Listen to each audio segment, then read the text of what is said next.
Welcome to the Cross the Line Podcast. My name is Carlos Smith, and today I have another special guest with me, all the way from Jonesville, one of my fellow natives, another Wildcat with me today.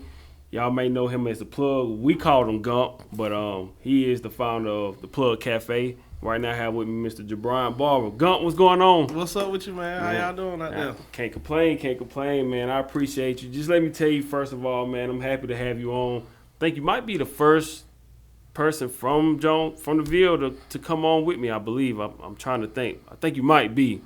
But, just watching your story, man, just watching you, just knowing you growing up, we went to school together, and watching your journey is like into entrepreneurship, man. This has been inspiring for me because I just respect the grind, It's one thing, to see people, start their journey of entrepreneurship, but then when it's somebody from back home and you just watch them just get it out the mud and just put in the work every day, and to see how you bring so many people together with what you're doing, man, it's inspiring for me, man. So I appreciate you, taking the time to come sit down with me and talk a little bit more.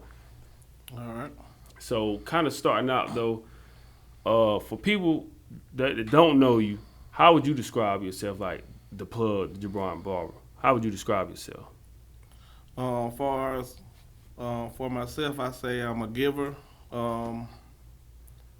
The biggest thing with me, I just want to make sure everybody get their money worth because I feel like a lot of companies don't give people what they deserve as far as with their money because it's hard to get your money now. So I feel like you got to give everybody everything they need for what they worth.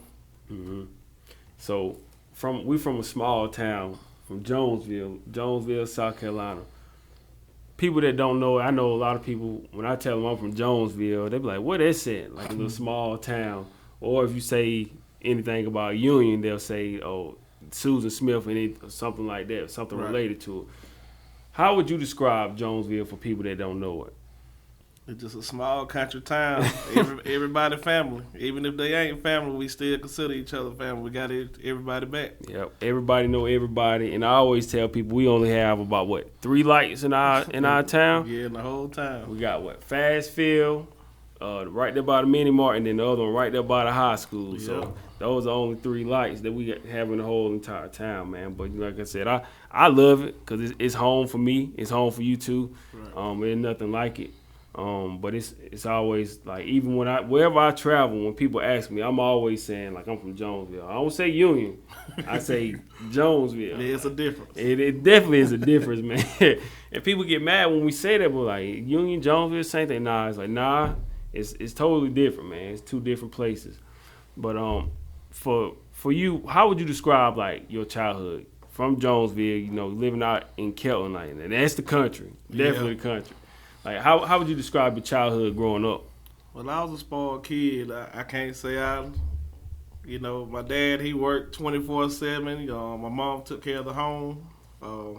My aunts and my grandma, everybody, we all stay in the same area. We got like 10 acres of land. Everybody stay next to each other. We're very family oriented. Everybody get along. Every family have a couple fallouts, but we all stick together. Mm-hmm. Everybody in Kelton family, really, Jonesville, we all family. Yep. Everybody just stick together, just like I say. It's small, but it's big when it need to be. Yep. And everybody know everybody. Yeah. What would you say kind of influenced you growing up? Because I know down there, it's a small town. Like I said, it's not a whole lot to do where we're from. But, we still find ways to, have our fun and make things happen. What would you say was kind of like influenced you growing up? Watching my dad work hard and the things he brought to the family as far as, nice things, and I always had and didn't go without. Watching him grind, it makes me want to do the same thing. I didn't understand as a kid why I couldn't get that time like I wanted with him, but as I got older, I understood it paid off. It was the right thing. Right. I say the same thing, growing up. Your parents worked to, take care of you and make sure you have everything that you need. Did you ever feel like, growing up, did you ever lacked anything? Like maybe where it's just like, time or just, like you said, not, when your parents not always being there. But did you ever feel like you ever lacked anything? Yeah, as far as credit, I wish my parents taught me better, a way of using credit to make my life easier. Mm-hmm. And we didn't usually really take that serious. Everything we did in the country, we felt like just paying cash would take care of everything. But Yeah. now that the world has changed, we see how important credit is. So now I hope they instill that in my kids the same way. Mm-hmm. But I always say, even growing up, it's like it's not their fault because they can't teach what they really don't know Right. much about, have that type of knowledge. Now with the access to social media, the internet, and everything, now we have a little bit more of a head start. To that way we can teach our children about credit and the importance of credit. And, like I said, there's nothing wrong with paying cash, but Right. sometimes it's good to have that cash as a backup when you really really need it. Right. But what I'm saying, like, they didn't always have those necessities because for the most part it was like they were just taught to survive. Right. Go to work and make sure we had everything that we needed. And with them, they felt like credit was a way of getting in debt. Yeah. I guess it kind of depends on the way you look at it, because some people see that credit and like, oh, I got all this money I can use. Now, if you use it for the wrong reason, Right. then it's gonna be a problem. But and like I said, a lot of people, they see it, they don't understand. Like, even when you talk to people at the banks or anything, they'll tell you only use like 30% of their credit. Right. But a lot of times people see that amount of credit. You might have $4,000 or $5,000, maybe $10,000 in credit on a credit card. And you think, oh, that's free money, but you got to understand the responsibilities that come with it. But, that's just something that we didn't even learn in school anyway, though, Nope. on top of all of that. Right. Yep. So what do you feel like what do you enjoy, from where we're from? We didn't get to graduate from our school, but what do you feel like what did you enjoy the most about being from Jonesville? Everybody was family. I Yeah. always say Yeah. that. Like, it seemed like when we went to Union, everybody was divided. But it was like that before our time, Mm-hmm. Everybody had their problems or whatever. But at the end of the day, everybody was molded at the end. The Jonesville, Union, and Lockhart, everybody started coming together. What I miss about us, being at Jonesville, like I said, everybody knew everybody. Our school, we was 7th through 12th grade. And I remember, playing football and basketball, get out of school, we all walk down to the caf, get something to eat, man. You got People's Grocery right there. Yep. Go in there, you might go get a honey bun for 25 cents or something. But it was like we always stuck together. Everybody walking, going to get something to eat before the games and everything like that. And then my boy DJ, his house was right down the road. So we might go walk down to DJ house, chill, play the game for a little bit or something, man. It's just those things. And then, like Friday nights, everybody in the town coming out to the football games, the cheer zone. Then you got the basketball, the Union and Jonesville game. Yeah. Like, that was the that one. was big. Yeah. Yeah. That brought everybody out, man. And one thing about it, we rolled for our people no matter what. Yeah, man. we did. Yep. So that transition, you were in the first class. You was in the same class with my brother. Y'all were the first class to graduate once they closed our school down. Combined us with Union and Lockhart. What was that experience like for you from transitioning from Jonesville, like our small close knit school, to transition over to Union? It was big. It was different, being in a class with 20, 30 people to go on to 60, 70 people in your class. Yeah. So it was definitely a totally different environment. It was. It was cool. Like, it was a little bit like, for me, it wasn't as bad. Well, we did 3 years there because it's my sophomore year, so we did 3 years. It wasn't bad. We got a chance to bond and build relationships with other people, which is kind of the same way in life anyway. As you grow on, move on in life, you're gonna meet new people and have to interact with people, especially running a business anyway. Right. But for me, I always still kind of like rolled my same circle regardless. You still make new friends in Union, but for me, I was still with my same boys, throughout that whole entire time. But while we were in school, did you know kind of like, did you have an idea of like what you wanted to do after high school or anything like that? No, I was just really just stuck on the sports. I didn't know what my next move would be. So after graduation, when did you have anybody in your corner say, hey, were you thinking college? Was it just going straight to work? Like, what was it? Did you think, like, was anybody in your ear pushing you to go one way or the other? Yeah, my family was definitely pushing me to go to college, so I did make that move. And then I went into the workforce for 10 years, and I felt like it wasn't for me anymore. I wanted a better life instead of giving my whole life to a company. Hmm. You became a father at an early age. I think we were still in school. We might have still been in It's my school. last year of school. Yeah, last year in school. How did that impact you as far as like your decision making of like what you wanted to do and like how did becoming a father just shape you? Now, it's either I had to make the best decisions or I go down the wrong road. It was I make a good life for them or like my parents did for me, or I just I don't know. I know for me, I was this was my senior year. I became a father my senior year in college, and for me, I have three, but mine were so I had two at the age of 22. They were 2 months apart. One of them was born. My son just had a birthday in May, and then my daughter she was born in July. They were 2 months apart, and I remember when I was in New York, I was talking about this in one of my interviews, and she encouraged me to talk about it even more in my interviews, having conversations, and just reflecting on it. Like at the time, I thought I was like, man, this was like kind of like to me, I felt like it was about to be the end of the world. I was like, man, I got two kids. I'm still in college, getting ready to graduate.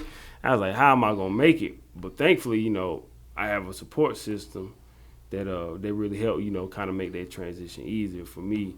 But it's still, that's a big responsibility being a parent at It a young is. age. And it's like it's no handbook on what to do, and then you got those late nights or when that newborn getting up and changing diapers and formula and everything.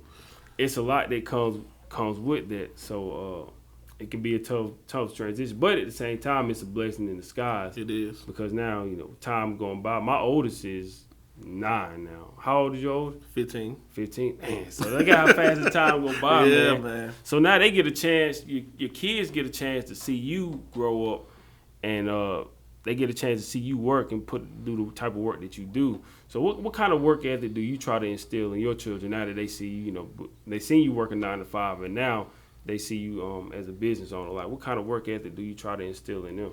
I try to tell them even if they did get a job, I want them to learn from the job to build themselves up to try to work for themselves.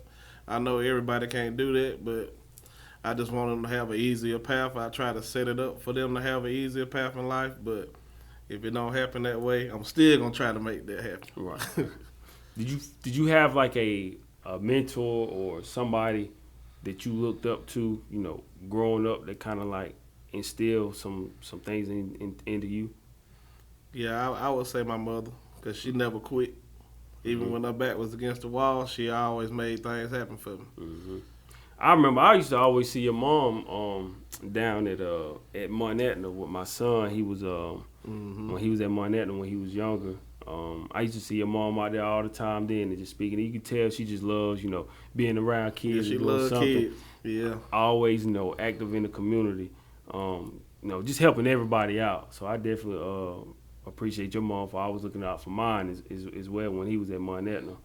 So what kind of advice would you say did you get from her or anybody else that kind of like helped you along your journey, like some of that advice?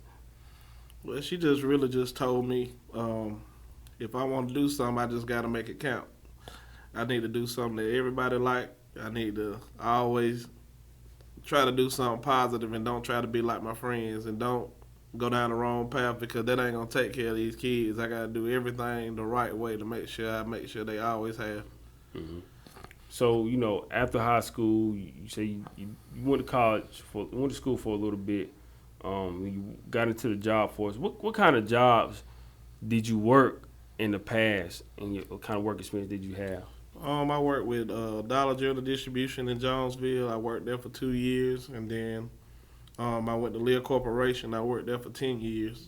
That was my last job 2 years ago. We made seats for BMW. Hmm. What kind of what was it for you that was like, man, this, a lot of times, that's what we see growing up. So that's what we think Yeah. life is. And then when you start getting those checks, you can at times you tend to get comfortable. Like, man, I'm making good money here. Got these benefits and everything. But what was it for you to say, man? Let me just get off these folks' clock and just do my own thing. Well, I say week one, I said I wanted to get out of that job, but I ended up being there 10 years. I stayed the whole time, and my kids was having baseball games and football games and stuff like that, and I was always putting in vacation time, and I couldn't get off to go to their games and stuff like that, so it started bothering me. And they just getting older and older, and I was missing a lot of time with them. So I said I want to create my own schedule. So I started my own business. As far as cooking, I was cooking at the back of my yard, and I was selling plates from home. Well, at first I was giving plates away for free, and then everybody was saying my food was good. So I said, okay, I'm gonna go ahead and start selling plates. I stopped giving it away, selling it, and it took off from there.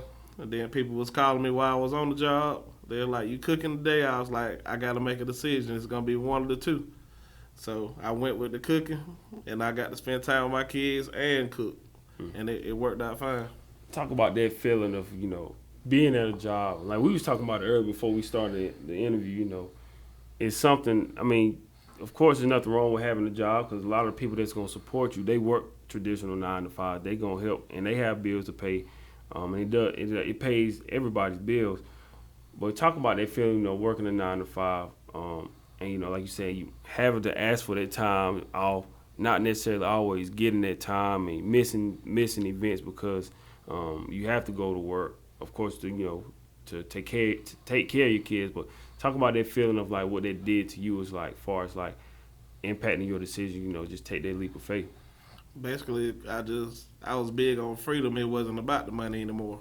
I was seeing no matter how many hours I put in on that job, I still wasn't getting no freedom. It was always something I had to take care of. So I felt like, I said, if I'm going to put my time in with this job, I can do the same thing with myself. I can do the same thing with my kids because you'll never get that time back. So that's why I made that decision. Absolutely.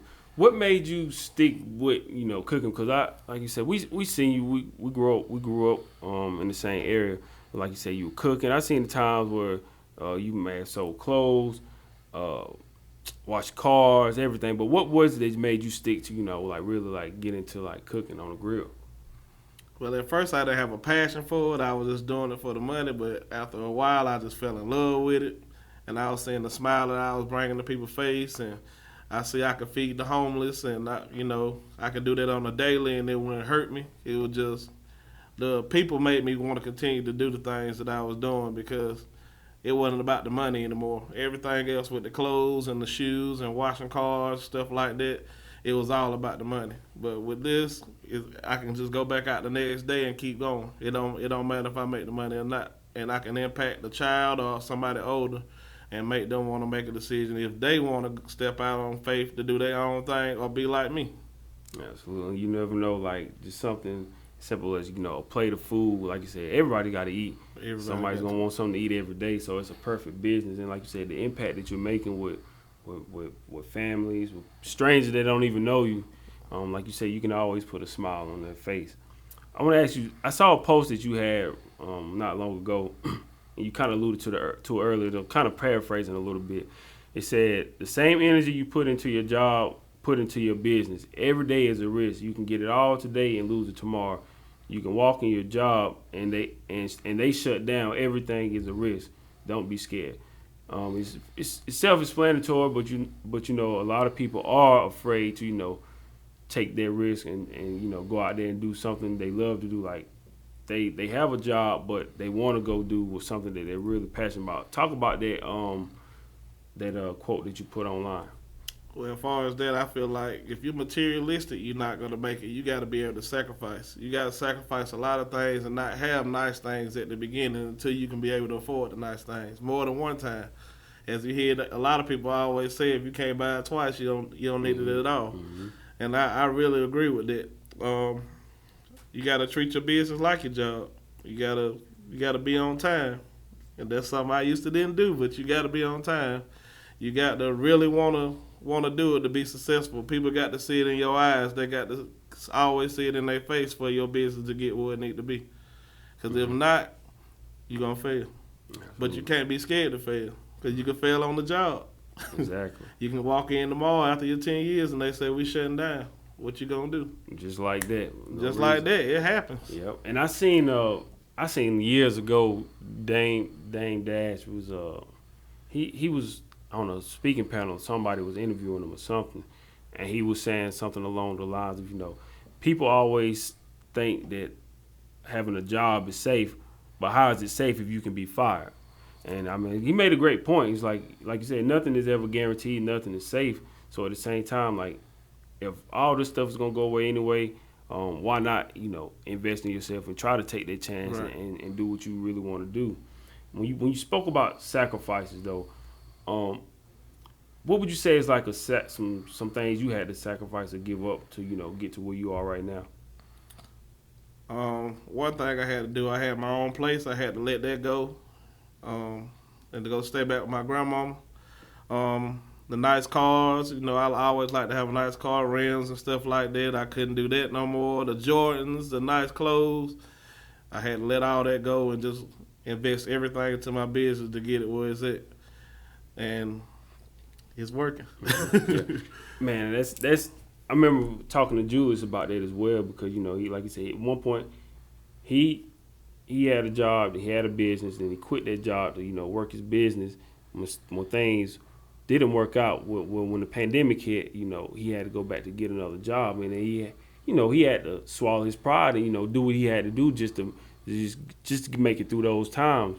Like you were saying, you moved in with your grandma, you let your nice fancy car go. Like, what did that do to you, like, mentally, like, as far as like the impact, swallowing your pride, to understand, like, in order for me to get where I want to go, I gotta let some of this materialistic stuff go. Well, at that time, I was like, oh, this ain't working. I might need to go back to work. And then something just changed, and I just started being booked. People kept calling, and I think the man above just blessed me to continue to keep going. Every time I feel like I'm falling, it's something I always pick me back up. The people encourage me, even, seeing people post just like I do. Sometimes somebody post can make your day. Mm-hmm. So starting out, I want to talk about those early days. People were wanting to like request your food, try to book you, but you were still at work, and then you finally, after 10 years, decide to let it go, let your job go.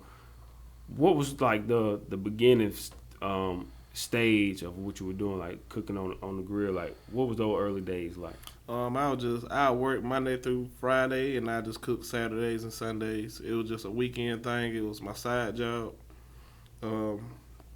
And then started getting more serious, and I started getting more and more people requesting, and it was getting overwhelming. So I said I had to make the decision. It was gonna be go full time cooking or work my job. What did you begin, setting up at? Like, I know you say you were cooking at home at first, but then like as far as like you finding your location, like where did you first start setting up at? I was at a gas station on 29, right in front of Tipsy Taco. Mm-hmm.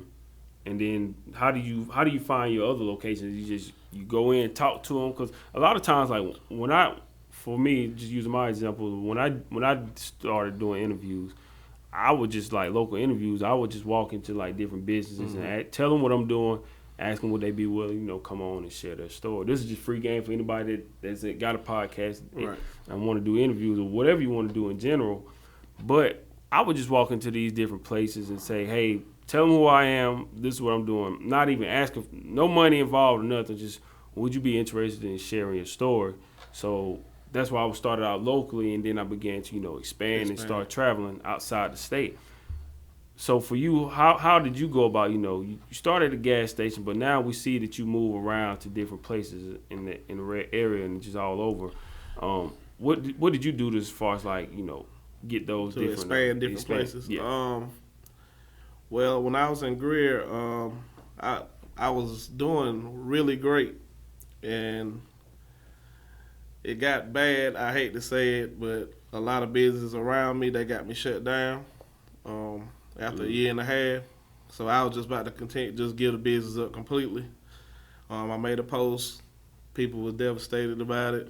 I had a lot of big corporations and people reaching out to me, telling me that I can come to their location. So really, a lot of people just reached out to me, and it just started giving me a little faith. It was hard at the beginning because everybody was used to me being at one spot. Everybody don't got social media, so it gradually, picked back up. But once people started knowing where I was, yeah, I remember when you said that. And I reached out to you. I was like, "Hey, I know somebody." This was when Mr. Floyd, when the Ricky driving over here burned down. So I reached out to him and just asked him about that land because it was cleared out. But he told me he had already sold and everything. But I remember hitting you up, trying to help you, find something, find a space that you could set up at. But did you look at it? It's a lot of different ways that you can look at that situation. But did you? Because it could, for me, I look at it as like a blessing in disguise. It's like, man, it's like all these big businesses around here are focused on me doing what I'm doing. Did you look at it as like, you're doing something positive and like it's finally taking the attention of like a lot of these different businesses? Like, how did you look at that? Because I know you were saying at first you almost wanted to give up, but did you also look at it as a positive? Yeah, because at the beginning, I was upset and I said they was hating. We always say that, but sometimes you gotta look at it as it's a way to move you in the right direction. Because I just want to stay at that spot. I turn birthday parties down. I turn big events down just to be at that spot because I knew I'd make that money. But with me being able not to be at that spot anymore, it opened up doors that I never thought would open. Like I just fed 1,125 people at Madden Season. I've never done that many people in my life, and it was a great experience. And it just showed you it's okay to not be comfortable. Like you say, you in that spot. Yep. The people knew you were going to be at all the time, so they could just come there and find you. Now, it just shows, kind of like force you out your comfort zone to like move out and expand and go to different places like that instead of staying in one spot. But talking about that, you say you just fed Magna. How was it? Being that we work traditional 9 to 5s for so long, and these companies take care of us. And I also saw where you said this online, and I'm paraphrasing where you were. These companies were feeding you and your family. Now you're feeding them. Like, talk about that feeling of finally turning the tables and now you're feeding these companies. Well, it's a great feeling because for my first company, when I first left, Lear let me feed them, and I worked for them for 10 years, so it made me feel like they believed in what I had going on. Most companies they feel like when you leave them, it's forget you. But they paid me, they tipped me, and they told me to continue my journey, and they always keeping the door open if this fail, I can come back. But a lot of people don't give you that opportunity. So I appreciate them for that, Oh, definitely, like you said, because a lot of times with businesses, it could be ill will or bad feelings, and like you said, once you leave, they don't want nothing to do with you, or vice versa. But at the same time, it's when you're at a job, I think in general, like when you're at a job, always be appreciative, always be respectful, because you never know what can happen in either situation. Maybe they need you, or you might need to go back and work with them in some kind of way. I didn't get a chance to ask you, but talk about the name, The Plug, and like how did you get that name and what made it stick for you? Well, at the beginning, it was because of the shoes, the clothes, car washes. I can connect you to anybody else was doing something that you need. It was just like I was the mold. So I was like, okay, I'm just going to call myself The Plug. And everybody just started just calling me The Plug. It went away from Galt to The Plug. So I was like, I got to come up with a business name. Oh, I'm going to say The Plug Cafe because I could do more than grill. I don't want people to just think I could do one thing, I'm a chef now. I'm more creative now. I can't just do one thing. So I stuck with The Plug because I felt like if you want to come to me, I can connect you to anybody. I'm going to plug you in with this food. Everybody going to be happy. Do people ask you that when they come up to you, like, The Plug, like, what does it mean, and how did you come up with a name? When people come support you, do they ever ask you about the name? Yeah, a lot of people do. And I always give them the same answer. I'm just plugging you in with the food. Get plugged in, Yep. What days? So what do your days look like now, as far as like having more time on your hands to just focus solely on your business? Like, what is your structure like for as far as like business wise? Like what days do you typically work now? Usually now I work Thursday, Friday, Saturday. Sunday through Wednesday I spend time with my kids and also prep up to get ready for the week and figure out my locations. Hmm. So as far as like kind of like a more of like a long term or just looking into the future, we know you move around quite a bit. Like I know we were talking outside about potentially the food truck. Is there any thing in the future as far as like a location somewhere that you want to have, or like a permanent location, like a building? Yeah, I want to have a building, but in my mind right now I want to have the same thing I got going on right now because it just seems more convenient for in and out. I want to have the same setup in 5, 6 different locations in different cities. Hmm. I know we're talking outside also about staying here, running a business. But sometimes, like we say, you might need to leave and build something somewhere else. Like, where are you at as far as that? Like you say, you want to expand and build in different cities. But are you at a point where you feel like South Carolina is where you want to be to continue to build your business, or do you want to like expand beyond, or you think you may need to relocate? I think I should relocate because deep down I feel like I done conquered the most I can conquer at this point. Um, and I want more and more and more. I like for the business to continue here, but I like to have it elsewhere too, in a bigger city, different state, Mm-hmm. and just take it from there. Yeah, I say the same thing, man. As far as like being here, I love it. This is home. Making a lot of great connections. Being in this space, partnered up with Julius, which I'm thankful for that opportunity as well. But it's still like at times I'm like, man, what happens if I relocate? It's hard to leave family and friends behind, but what are we missing out on if we don't eventually go out and take that chance? But Right. To me, the one thing I've always been saying though is for me, yeah, it's great to it'll be great to relocate and build something, but for me it just will feel more fulfilling, kind of like stay home and build something for the people, kind of like when I'm always use this analogy. It's like when LeBron left and went to Miami, he won a championship, but it felt more fulfilling, more purposeful when he went back home to Cleveland And got and it won done. another championship. So for me, I feel the same way. It's like, man, it'll be great, go relocate, build something, and come back home. But if I stay here, that'll be a great feeling as well. Plus, a lot of times we do a lot of traveling, and it's like a lot of it is out of state. But at the same time, man, it's still people here. But like they always say, like even in entrepreneurship or anything, like sometimes your biggest supporters will be the people that you don't know, and they open up these doors of opportunity for you. Just a few more questions, and we get ready to wrap it up. Now that your kids are getting older, like what are you encouraging them to do as far as like with school? Then you got college and get a job, or entrepreneurship. Like what are you like kind of like wanting them? Which they all have their own different personalities. Right. What are you kind of thinking of as far as like what way would you trying to like encourage them? Well, I try to encourage them now to go down the education road, and I tell them that as long as you got education, your life will be a lot easier. College ain't for everybody, but if that's your choice, that's your choice. Because sometimes you can go to school and you might not, go in the field that you went to school for. Mm-hmm. I mean, it always don't work out like that.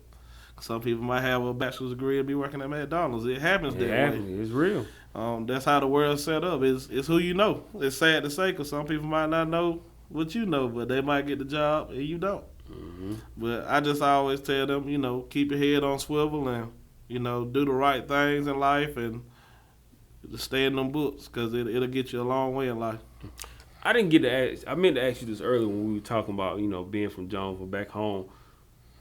What do you feel like we could do in general? Like what should happen to our area? Because once our school left, that was it. Like it was really kind of like a ghost town. So it's like you just ride through and that's it. There's nothing there really. I mean, you still had a cafe there, T&L Diner, the couple of gas stations, Dollar General, but that's it. It's like we don't really have nothing else. Like, what do you feel like in general we could do to kind of like revive like our own community? I think some of the things that we brought to the bigger cities we should take back to Jonesville. Mm-hmm. We need some kind of business. We need something. Yeah, I mean, you got the Dollar General plant that's there, but Belk is gone now. But I just feel like we're missing a lot of stuff. Once they took that out of our community, man, they feel like it just no reason to like. And it's sort of like what we said though. A lot of people we feel like we can't get so far, and a lot of people did. Then they took their business elsewhere, and then leaving Jonesville as a ghost town. Mm-hmm. And like I said, a lot of people, like I said, only go so far. There's nothing there for them, so they want to leave. But that's what hurts us too. Is like when people up and leave and don't come back, and like I said, it's in certain situations it is necessary for you to get up and leave and go explore. But some kind of way, I wish it was a way that we could do something, kind of like to revive it, like bring some of those business, because the area, it's a lot of people moving this way now. It is. It's going to be in the next 5 years. South Carolina is going to look totally different. But we definitely, it's a lot of like vacant buildings out there, a lot of empty space, a lot of land in Jonesville. There's nothing there. We just missing a lot once our school left. That was pretty much it. So it's like now, what can we do to kind of like revive it in some kind of capacity, bring something there? Because I think, like I said, 5 years, it's going to look totally different. Somebody can potentially bring something there. I don't even know, do they still do the, I remember they used to have like the festival or something. I don't even think they do nothing. I don't even know if they even do that now down there. I remember we used to be right there on Main Street, but I don't even know if any of that stuff going, like a parade or nothing. Like, yeah. We done lost so much since the school left. A few more questions and we're almost done. For you, what kind of goals that you're willing to speak on? You don't have to share everything that you have as far as yourself and as far as your business. Like, what kind of goals do you have like moving forward? Well, my next goal is I want to stop being a worker, because I still feel like I'm the boss, but I still feel like I'm a worker. When I'm not touching the grill or cooking no more, and I can look over somebody and they working for me, that's when I feel like I accomplished it. Mm-hmm. Then I can move on to the next thing. I want to always set the next goal and continue to set the next one. You have people working for you now too, right? Yes, sir. Yeah, how did you go about building your team? Is it just people you already knew, like people come up to you asking for jobs? Yeah. I usually try to help the people out, that can't work or need help. I usually try to take on them, because I can help them out more than I could somebody who already got a job. Right. I remember I had this happen to me covering the Hornets game. It was the last game of the season. Go in and use the restroom, and there's a guy cleaning up or whatever. And he's like, and I was like, man, well, this is it right here for the season. He's like, yeah, man, they getting ready to. He said some other stuff. He's like, yeah, they gonna clean it up, they gonna get ready to mess my money up or whatever. And he's like, man, what do you do? I said, man, I work for myself. Started my own business, media business, and I'm up here covering the Hornets. He's like, man, you hiring? And I'm like, man, I'm working on it.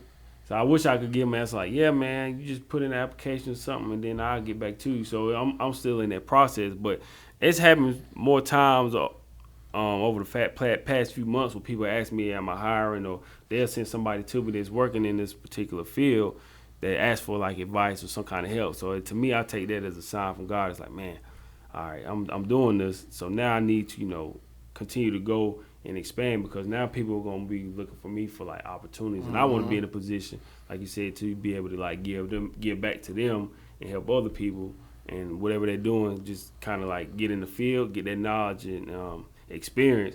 Because like I said, I always know how it felt, trying to get that experience or an opportunity and not receive it. So for me, I want to be that person that kind of like is like open that door for them to, not necessarily saying you have to just stay with me forever. Right. Like use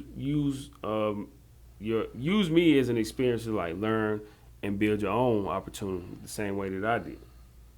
So for you, as far as like advice for people that have a dream or vision of what they want to do, like what kind of advice would you give them for somebody?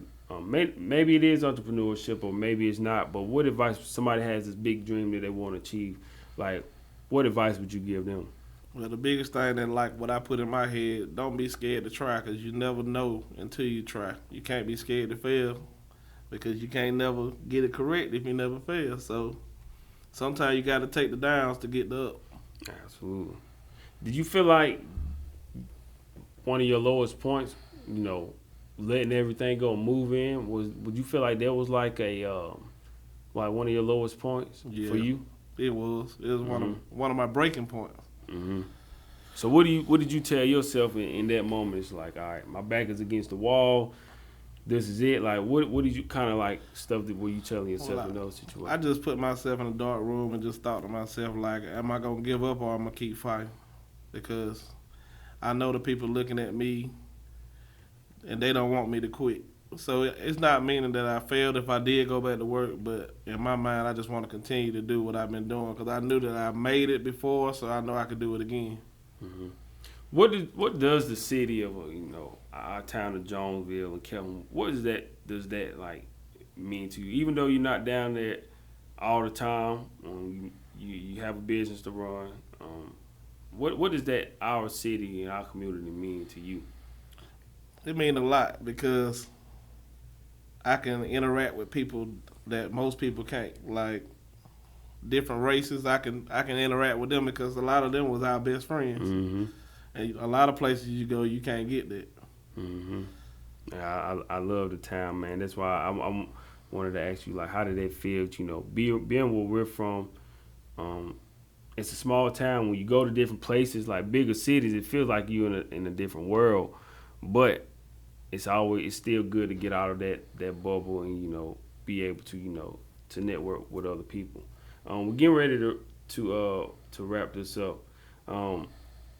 I gotta ask you this. Like I'm with you on everything. I'm a sports guy, and I know you watch sports. So I gotta ask you before we get ready to wrap this interview up. Dallas Cowboys fan. I gotta ask you about it because man, at times you get carried away, but it's like all Cowboys fans though. So since we talk about sports, I love talking about sports, man, and I cover the games. Talk about the Cowboys, man. What is it about the Cowboys? That's my family team, man. I stick with them through it all, the ups and downs. We ain't won in 30 years, but that's what shows you that I'm a real fan, though. I stick with us through it all. So I gotta ask you this: next year is that y'all year? Super Bowl next year? That's always the goal. I don't know what it is, but every time you talk to Cowboys fan, we going to the Super Bowl this year. We going to the Super Bowl this year. Every year is y'all year. That's one thing about Cowboys fan. I give y'all that. Every year y'all always say, man, we going to the Super Bowl. That's our year. Yeah. But I will say though, I did like the moves y'all did make in the offseason though. When you got Gilmore, you got Brandon Cooks from the Cowboys. With draft picks, you never really know until they get out there on the field. Know. They could be hyped up. Yeah, they could. Michael Parsons was the one that was a game changer for y'all. But I think y'all will make the playoffs this year though. But as far as like getting to the Super Bowl, AFC side loaded.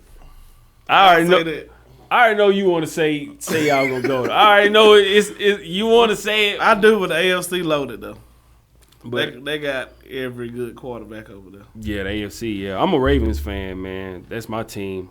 But I like to be objective because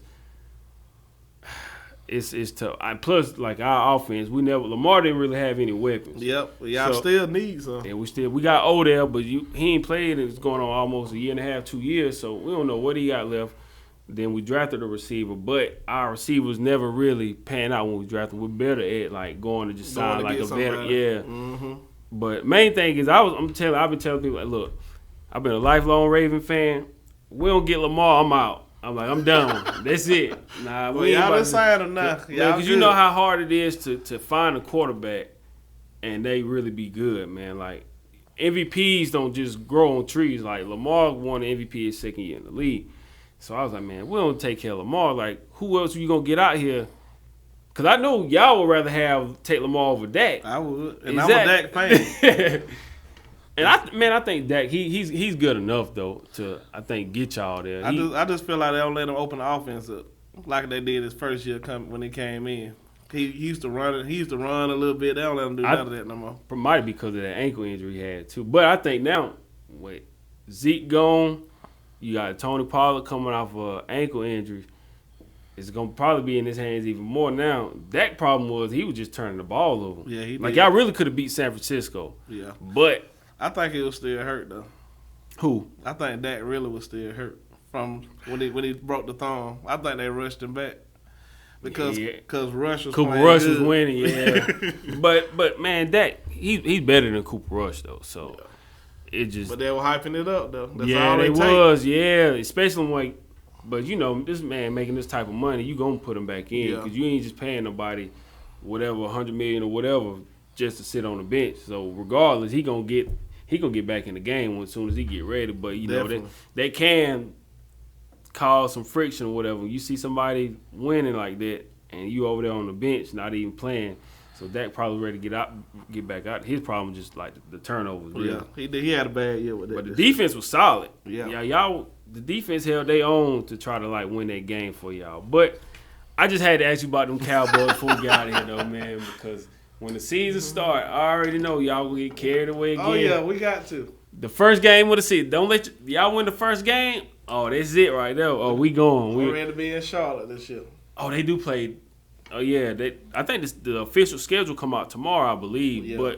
But they already have like the team where they playing it. So you might be down there tailgate. Nah, I gotta go in the inside. And well, let's get ready to wrap this up, man. My final question that I love to ask everybody, as part of the Cross the Line podcast, when I'm on the road traveling, interviewing entrepreneurs, and they share their journeys, I love asking everybody at the end, like, what does self-investment mean to you? You got to give y'all everything you get in, you got to put back out. Most definitely. Self-investment, the best investment.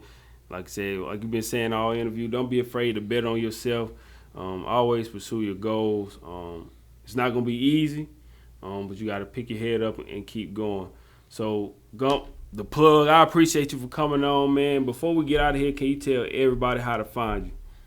You follow me on Facebook at The Plug or my business page, Plug Cafe. Absolutely. So, hope you guys enjoyed this episode. Like I said, man, I appreciate you. And the one thing that I really respect is the fact that despite everything you went through, man, you took a chance, you bet on yourself, you didn't give up, and you just stayed consistent. Because a lot of times people will start something and just stop. It doesn't pan out the way they wanted it to, or it's not a quick flip, or they just doing it for the money, and it's not purposeful for them, and they just stop at some point along their journey. And when you give up, then that's really it. But you stay true to what you were doing, man. You love doing what you're doing. You're making a difference. And I like to see you, moving around, pursuing different things, and I always have being willing to have your hand in different business ventures and not giving up on your dream.